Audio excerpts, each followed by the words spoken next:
Good morning friends, welcome to மாசம் potatoes. இன்றைக்கி நம்ம அட்டகாசமான சோயா மசாலா செய்ய போகிறோம். இது வந்து பார்த்திங்கன்னா இதுக்கு தேவையான பொருட்கள் சோயா, டொமேட்டோ, இது வந்து பச்சை மிளகாய், இது வந்து கறிவேப்பிலை, கொத்தமல்லி, இதில் கறிவேப்பிலை இருக்குது, இது வந்து ஜிஞ்சர் கார்லிக், இது வந்து ஆனியன். இவ்வளோ தான். இதோடு வந்து நம்ம காஷ்மீரி சில்லி, கரம் மசாலா, அதுக்கப்புறம் மஞ்சள் தூள், ராக் சால்ட், இவ்வளோ தான் நம்ம சேர்க்க போகிறோம். வாங்க எப்படி செய்யறதுன்னு பார்க்கலாம். இது செய்கிறது ரொம்ப ஈஸி, டேஸ்ட்டு அட்டகாசமாக இருக்கும். சரிங்களா, வாங்க எப்படி செய்யறதுன்னு பார்க்கலாம். பாருங்கள் ஃப்ரெண்ட்ஸ், இப்போ இந்த சோயா வந்து வேகிறதுக்காக ஹாட் வாட்டரில் இதை போட்டு வச்சுருக்கேன். 5 நிமிஷம் இருந்தால் போதும், இது வந்து வெந்துடும். சரிங்களா, அதுக்கப்புறம் வந்து நம்ம மசாலா வந்து இப்போ செய்ய ஆரம்பிக்க போகிறோம். சரி, எப்படி இருக்குன்னு நான் சொல்கிறேன், ஃபாலோ பண்ணிக்கோங்க. பாருங்கள் ஃப்ரெண்ட்ஸ், இப்போது இந்த ஜிஞ்சர் கார்லிக் பேஸ்ட்டு நம்ம அரைக்க போகிறோம். அதுக்கு வந்து கொஞ்சமாக இந்த கொத்தமல்லி, அந்த இஞ்சி பூண்டு இருக்கு இல்லையா, அதோட கொஞ்சமாக கொத்தமல்லி, கொஞ்சமாக ஆனியன், ரொம்ப வேண்டாம், கொஞ்சம் கொஞ்சம் போதும்.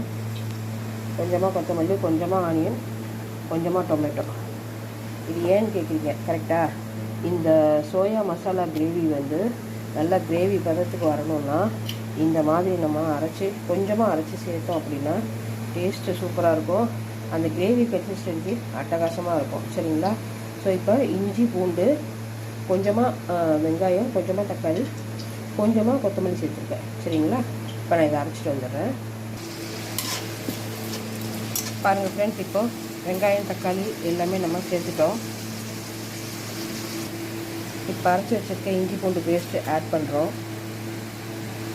இது தக்காளி ஆட் பண்ணிடலாம். ஆட் பண்ணி நல்லா கலந்து விடுங்க. கலந்து விட்டு இந்த மசாலாவை நல்லா வேக விடுங்க. சரியா, அதுக்குள்ளே வந்து சோயா வந்து ரெடி ஆகிடும். அதையும் நம்ம ஆட் பண்ணிடலாம்.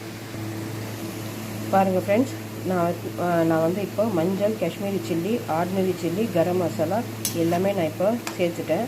இந்த ஸ்டேஜில் இதை நல்லா வேக விடலாம் அடுத்த 10 நிமிஷத்துக்கு. ஓகேங்களா, பாருங்கள் ஃப்ரெண்ட்ஸ், கிரேவி நல்லா கொதிச்சிட்ருக்கு. இந்த ஸ்டேஜில் நான் சோயாவை ஆட் பண்ணிடுறேன்.